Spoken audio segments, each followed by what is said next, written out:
Chers amis, chers auditeurs de Radio Nousil, ce matin, je voudrais vous proposer le beau psaume 26, le psaume qu'on chante souvent à l'église.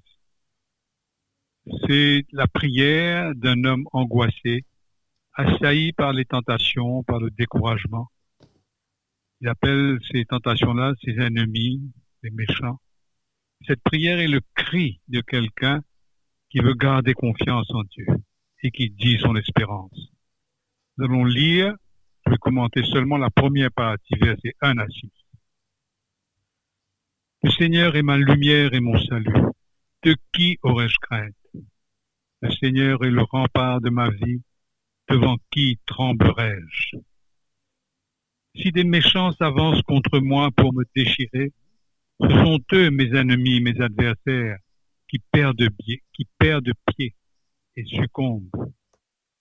Qu'une armée se déploie devant moi, mon cœur est sans crainte.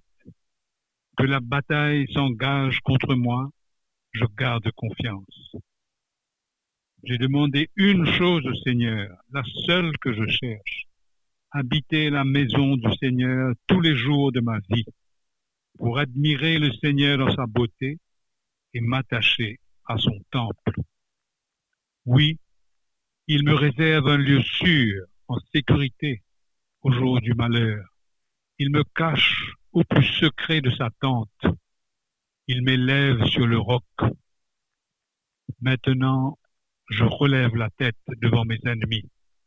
J'irai célébrer dans sa tente le sacrifice d'action de grâce. Je chanterai, je fêterai le Seigneur. Donc, comme je vous disais, cette prière est la prière d'un homme angoissé, mais qui veut rester fidèle. Alors, il commence par un cri, un grand cri de foi, un grand cri d'espérance. Le Seigneur est ma lumière et mon salut. De qui aurais-je crainte? Le Seigneur est le rempart de ma vie. Devant qui tremblerais-je? Le Seigneur est ma lumière parce qu'il éclaire ma vie par sa miséricorde, par sa tendresse. C'est une lumière pour moi. Il éclaire aussi mon chemin en me guidant comme un bon berger au milieu de toutes ces difficultés. Il est mon salut, ça veut dire qu'il me tient la main. Il ne me lâche pas. Je peux m'appuyer sur lui. Jamais il ne me laissera tomber. Ma lumière et mon salut, c'est le Seigneur. Il dit aussi, le Seigneur est le rempart de ma vie. Le rempart, ça veut dire, il me protège contre tout ce qui peut me faire tomber, retomber dans les ténèbres, dans le péché. Il m'attire vers lui et avec lui, je me sens en sécurité. Alors il dit, de qui aurais-je crainte? Devant qui tremblerais-je? Comme disait saint Paul, si Dieu est pour nous, qui sera contre nous? C'est un appel aujourd'hui pour nous à ne pas avoir peur, à faire confiance, même dans la tourmente. Et pour nous aujourd'hui, la tourmente de cette épidémie, avec toutes ces contraintes, toutes ces difficultés, ça nous demande beaucoup. Quelquefois, nous pouvons être tentés par le découragement ou par l'indiscipline. Alors le Seigneur nous invite à dire, ma lumière et mon salut, c'est le Seigneur. Devant qui tremblerais-je? Il est le rempart de ma vie. Ça veut dire, aujourd'hui, nous pouvons avoir peur, nous pouvons craindre pour nos proches, pour nous-mêmes, mais le Seigneur est là. Il ne nous laisse pas tomber. Au verset 2 et 3, le psaume parle de ce qu'il appelle des méchants, ses ennemis. Ce sont les tentations. Il dit, si des méchants s'avancent contre moi pour me déchirer, ce sont eux, mes ennemis, mes adversaires. Mais ils perdent pied et ils tombent. Si une armée se déploie devant moi, mon cœur reste sans crainte. Même si une bataille s'engage contre moi, je garde confiance. Donc les méchants, l'armée, etc., ce sont les tentations. Ces pensées qui peuvent nous venir et des pensées qui traversent, qui nous disent, est-ce que Dieu est en train de nous punir? Qu'est-ce que j'ai fait au bon Dieu pour souffrir tout cela? Ou bien peut-être, certaines peuvent penser, est-ce qu'il y a quelqu'un qui nous jette un sort? Toutes ces pensées sont des tentations, parce qu'elles ne viennent pas de Dieu. Elles visent plutôt à nous faire peur, à nous déstabiliser, à nous faire perdre confiance. Elles veulent détruire notre foi. Cette lutte entre la peur et la confiance, c'est notre lutte à tous. Reconnaissons-le humblement, comme le psalmiste, et redisons comme lui, je garde confiance. Ma lumière et mon salut, c'est le Seigneur. Mais au milieu de ce combat qu'il mène, le combat entre la tentation qui l'assaille et la foi qu'il veut garder, la confiance qu'il veut garder, il dit sa prière. Il dit, j'ai demandé une chose au Seigneur, la seule que je cherche, habiter la maison du Seigneur tous les jours de ma vie, pour admirer le Seigneur dans sa beauté et m'attacher à son temple. Oui, il me réserve un lieu sûr au jour de malheur. Il me cache au plus secret de sa tente. Il m'élève sur le roc.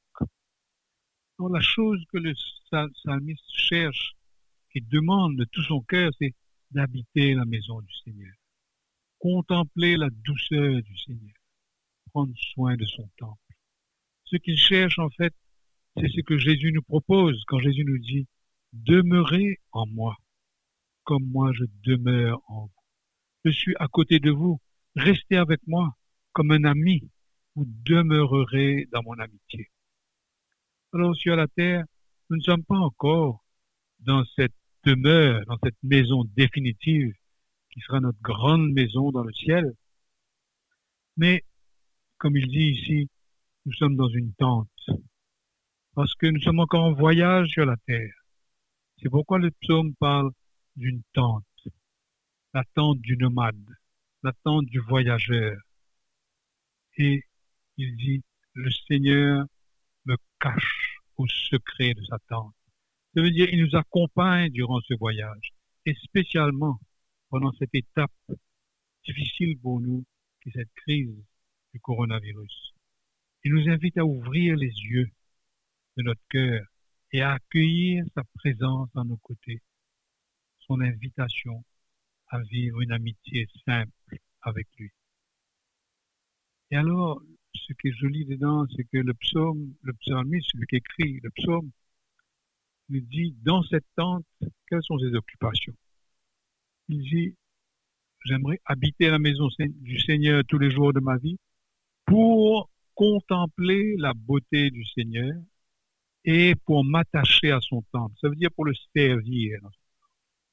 Alors voilà les deux occupations qui peuvent nous aider à surmonter la peur, à redécouvrir la joie et la confiance dans le Seigneur.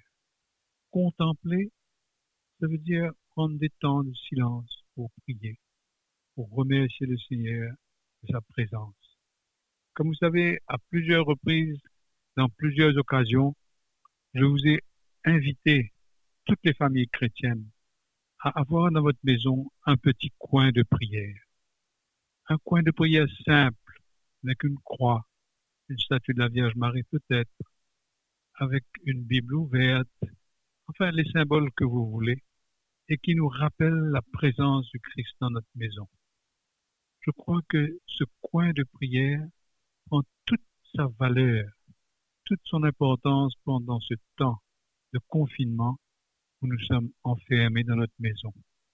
C'est bon de prendre conscience que nous ne sommes pas seuls, que le Seigneur est avec nous, qu'il nous cache dans sa tente, qu'il nous protège dans sa tente. Et la deuxième chose que le psaume nous conseille, c'est de servir dans le temple du Seigneur. Ça veut dire servir toutes les personnes qui sont autour de nous et qui sont des amis du Seigneur, que le Seigneur aime. Alors, service simple de ceux qui sont dans la maison, mais aussi peut-être si on peut quelquefois, l'entraide, la solidarité avec ceux qui ont plus de difficultés, qui souffrent, qui sont seuls, un petit coup de téléphone, quelque chose pour, comme un petit clin d'œil, pour leur dire que nous sommes là. Alors, quand nous prions, et quand nous rendons service, le psaume nous dit que le Seigneur nous élève sur le roc. Ça veut dire qu'il nous donne un point d'appui solide sur lequel nous pouvons rester pour ne pas flancher, pour ne pas tomber dans la tentation. Comme Jésus s'est appuyé sur Dieu son Père et sur sa manière de donner sa vie, quand lui aussi, sa grande souffrance de la croix approchait. Et alors, cette partie du psaume se termine en disant maintenant, je relève la tête devant mes ennemis. J'irai célébrer dans sa tente le sacrifice d'action de grâce. Je chanterai, je fêterai le Seigneur. C'est curieux, hein? Il sort d'un moment d'angoisse, de peur, et finalement, après avoir fait confiance au Seigneur, il veut chanter, il veut louer. Je crois que dans nos vies de confinement, dans nos vies un peu stressées quelquefois, dans nos vies où c'est difficile, souvent la louange simple, un cri d'action de grâce peut beaucoup nous aider. Parce que je loue le Seigneur, pas parce que il résout mon problème, pas parce que il enlève ma souffrance, mais parce qu'il est là, parce qu'il est ma lumière et mon salut sur mon chemin, parce que il me, il me prend dans le secret de sa tente, il demeure avec nous. Alors, revenons simplement à ce psaume en disant oui, le Seigneur est ma lumière et mon salut. De qui aurais-je crainte? Le Seigneur est le rempart de ma vie. Devant qui tremblerais-je? Certains d'entre vous peuvent chanter cela. C'est un chant qu'on prend souvent à l'église et qui dit ma lumière et mon salut, c'est le Seigneur. Alléluia. Au revoir, chers amis. Bonne journée, bon courage et à bientôt.